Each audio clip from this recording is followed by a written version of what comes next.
Hey there, and welcome to Creatively Claudia. Have you been thinking about starting a digital planner business? If the answer is yes, then this video is for you, my friend. In this video, I will be sharing some small business tips and advice, as well as sharing with you how my 2023 year went and things I will be doing to elevate my digital planner business in 2024. First things first, we need to start with a framework. While I'd love to say that starting a digital planner business is easy, that is not entirely true. Otherwise, everyone would be doing it. It's never easy to start something from the ground up, but it's definitely possible. And once you do, possibilities are limitless. You must first start with a strong foundation, and that is why today I will be breaking down my 5-step framework on how to start a successful digital planner business. So let's get started. Okay, so the first thing we're going to be talking about is niche clarity. So if you don't know what a niche is, it's basically a category that you will be specifically creating products for. So some people create products for moms, other people create products that are tailored to teenagers or to young adults or to older adults. So basically a niche is something that you will be known for. So you don't want to please everybody because you can't really ever please everybody. So, and the same thing goes for the digital planner world. So if you have a whole bunch of everything, really people aren't going to focus on you. You're not really going to have a true following, which is what you're looking for. So when I say find your niche, I'm talking about, are you going to be creating planners for moms? Are you going to be creating planners for minimalistic people? Niches can be either tailored to a certain taste or a certain category of people. It's really whatever you want it to be, but you have to make sure that you're not tailoring your stuff to everybody. You don't want to have a wide range of stuff that people don't really focus on all of your products, and instead have a line of products that are tailored to a specific group of people, if that makes sense. So if this is a little bit confusing for you, you might want to think about your competitors. So obviously in a world of business, you have competition, and while there's lots of digital planner businesses out there, I can assure you there is room for you if you want to start your own digital planning business. So what I would suggest is to go through Etsy, places like Pinterest. Those places will have different digital planner sellers, and you can see how people are running their business. Some people like to create minimalistic planners. Other people, like me, like to create more fun and vibrant and colorful planners and stickers, things like that. So for me, it was very hard at first because I had a specific style I was going for, but then I would constantly get asked about creating more minimalistic styles and different types of styles that I personally didn't really want to be known for, just because I like creating things that make me happy and that are tailored to those certain types of people. So I kind of had a little bit of trouble trying to figure out how I was going to do this, because I didn't want to say no, but then at the same time I knew I needed to focus on my niche so that I could make better products for my people. So I ended up making one minimalistic planner, but it's pretty much the same thing. It's minimalistic in that it's just pink. It's not a whole bunch of different colors, but it's still a life planner. It still has a lot of categories. It has my style, just with a minimalistic look. But I only have one. I have a freebie mini planner that's minimalistic, but other than that, I don't create full-on planners that are minimalistic design-wise. I highly suggest that you do the same. When you focus on what you're creating, you focus on creating things that will be tailored specifically to your people, because once you do that, then your people will be interested in not just one product, but most likely all of your products, and they can't do that when you have a whole bunch of things that are tailored to a whole bunch of different people. So that's step number 1. Okay, step number 2 is design expertise. So this is where you figure out how you're going to be designing your planners. And when I'm talking about designing, I'm not just talking about the aesthetics and how your planner will look, but what will be inside of your planners. So of course, you can have a different range of planners. You can have life planners, you can have business planners, you can have minimalistic planners. There's so many different planners you can have. But when I'm talking about design, I'm also talking about your focusing on your audience's audience's needs. So what are they looking for? Are they looking for a life planner? Are they looking for a teacher planner? What kind of planners will you be creating? Now, you can obviously create a range of these products, but it's always important to focus on what you will be creating before you get it created. So before you create your planner, you have to have an idea, write down a plan. What kind of planner will this be? Will this be a life planner? If it's a life planner, it has a ton of different categories. If it's a teacher planner, it will be tailored to teachers' needs. And then if it's a business planner, it would be tailored to different aspects of someone's business. So think about that first and make sure that it fits all the needs that your audience is looking for. Now, with design expertise, you also have to figure out what program you will be using to create your planners. So there's different types of programs out there. There's InDesign, there's Affinity Publisher, there's Canva, there's PowerPoint, there's what is it called? There's the one on the iPad. I forget what it's called. I totally lost it for a moment. But there's so many different types of programs out there. So pick the one that, if you don't know any of them, pick the one that you think you will want to learn. For me specifically, I love creating things in Canva, and I make it a possibility to create my stickers and my planners in Canva. Now, I have a whole process, and I obviously can't go into details in this video or else it would be like hours long, but I love using Canva, and so that's what I use. There's other people that swear by Affinity Publisher or InDesign. Those are all programs that you will decide on which one you want to use and what makes life easier for you, because the program you use will be something that's really important for your business. Another thing that you will want to focus on is yearly planners and mid-year planners. So in my business, I do both. I do yearly planners and I do mid-year planners. So that's something else you want to think about creating. Whenever you start creating your planners, you will want to be thinking about these things in order to see what kind of planner is the best kind of planner to put out during that specific time frame when you will be putting it out. So for example, teacher planners, it wouldn't be a good idea to start making them somewhere in November because school has already started. The sales will be really low most likely. It's best to start in the summer to put those planners out. Mid-year planners are great sellers during April, March, May. Those are great months to put those planners out. And of course, yearly planners are great to put out starting around September, October, or November. You don't want to start putting out your yearly planners in January or much less February because people have probably already found the planner they're going to go with for the year. So that is my suggestion when it comes to figuring out when you will be putting them out. Another thing is that your planners have to be functional. So having a ton of things in a planner is great sometimes, but you want to make sure that your planner is user-friendly and functional, because if it's lagging and things take forever to load and it's just hard to use and hard to navigate, then most likely you will not have repeat customers and you will have a lot of complaints, and that's never good. So make sure that when you're planning it out and you're creating your planner, you're creating it also with functionality in mind and how user-friendly it is, because there's a lot of people out there that are just starting digital planning and they have no idea how to use one, much less how to navigate through it. So you always want to make sure that you're doing things the best way possible with those things in mind, because the best thing you can do is have repeat customers and have those customers that will come back and tell you that they've recommended your shop to other people, that they love your planners. Those are the best kinds of comments that you can receive, and it honestly is such a good feeling when you've created an amazing product and you have people telling you how amazing those products are.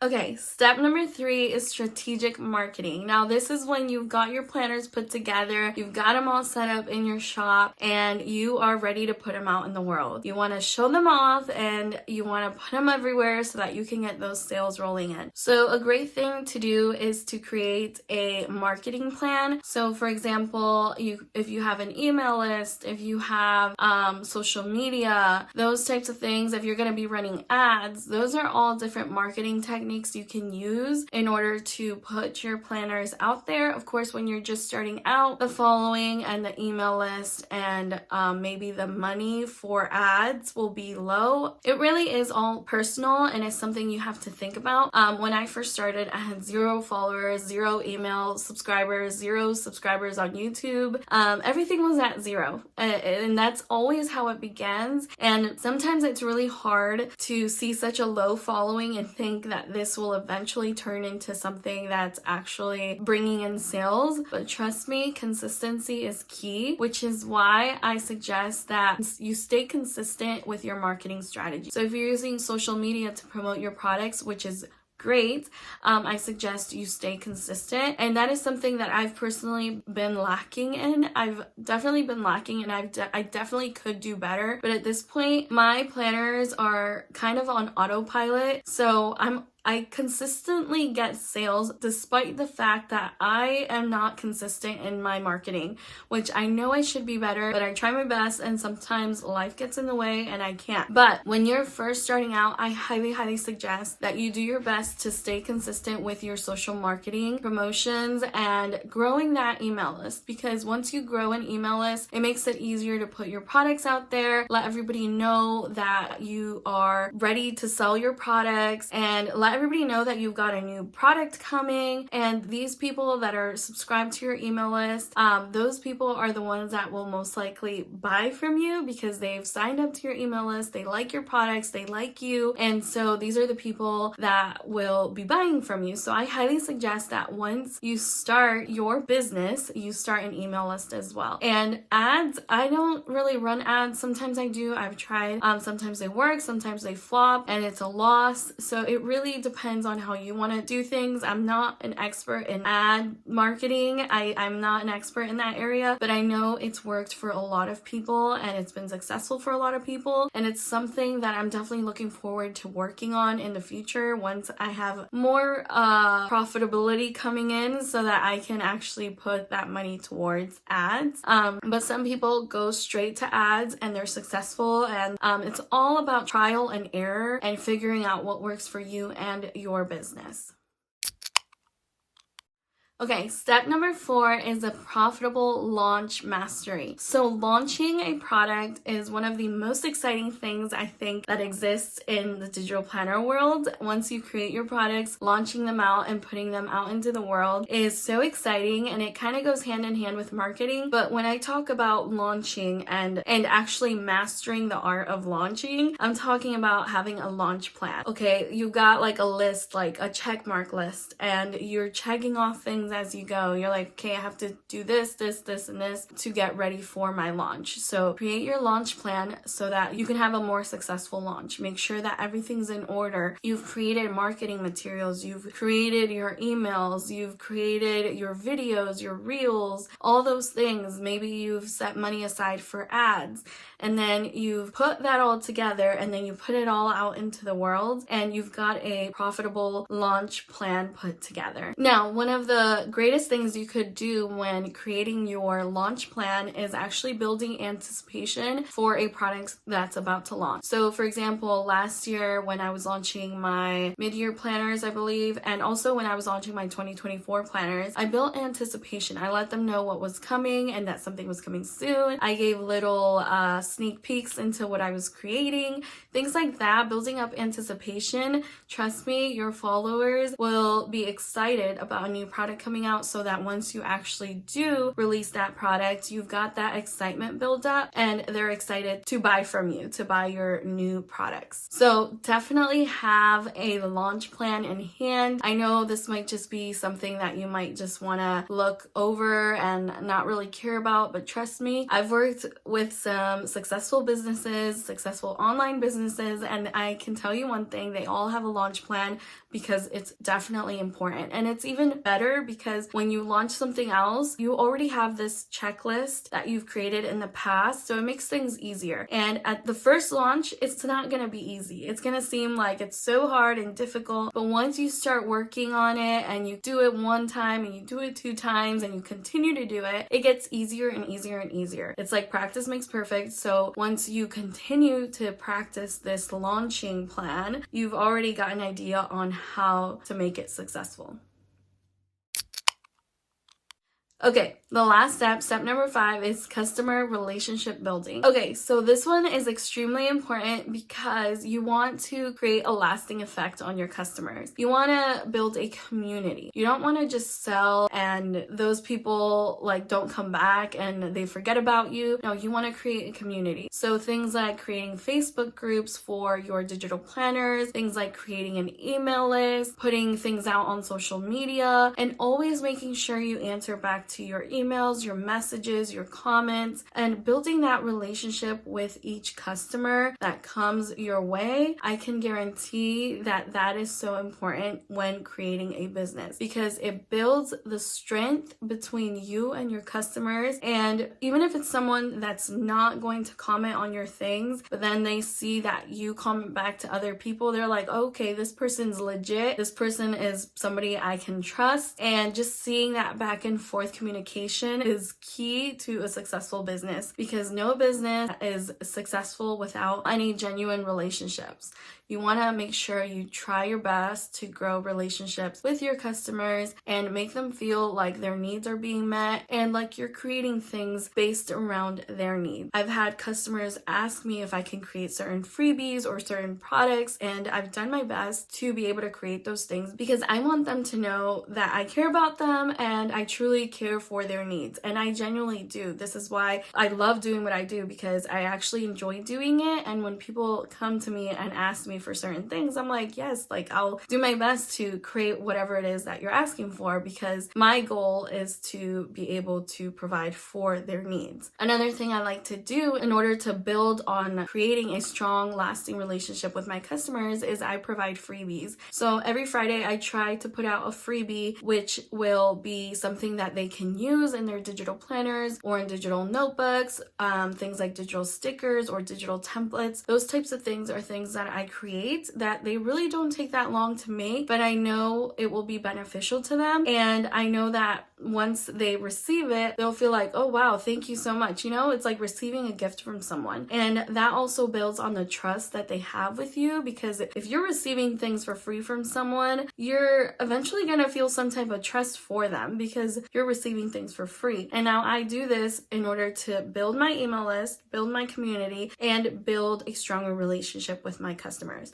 Those are the 3 key points as to why I make freebies and why I think it's important to make these freebies. Now, I create them, I put them in my freebie library on my website, and then I send out an email every single Friday, well, almost every single Friday, to all my email subscribers, letting them know that there's a new freebie and that they can go grab it. And then I also put it out on social media, and this is a way that I've been able to grow my following for the past year or so because I've been doing this for a while now, and my following has been growing and growing and growing ever since. And at this point, I have a huge freebie library that I can promote to people, and almost everybody that I come across will want to join because there's tons of freebies in there, and who doesn't want freebies? So I make sure to always make things that I know will be helpful and useful to them and that will be beneficial in growing our relationship and making a stronger, lasting impact in my community. So let's talk about some things that didn't go really well last year. I was not consistent, let me say that, because I know I already spoke on it a little bit, but that's something that I would like to improve on this year. I made over $10,000 last year with my digital planner business, and that is exciting because I know that as things pass and move on, things will just be, it'll be like a snowball effect, and it'll just continue to grow and grow and grow. And I can promise you that if you do the same,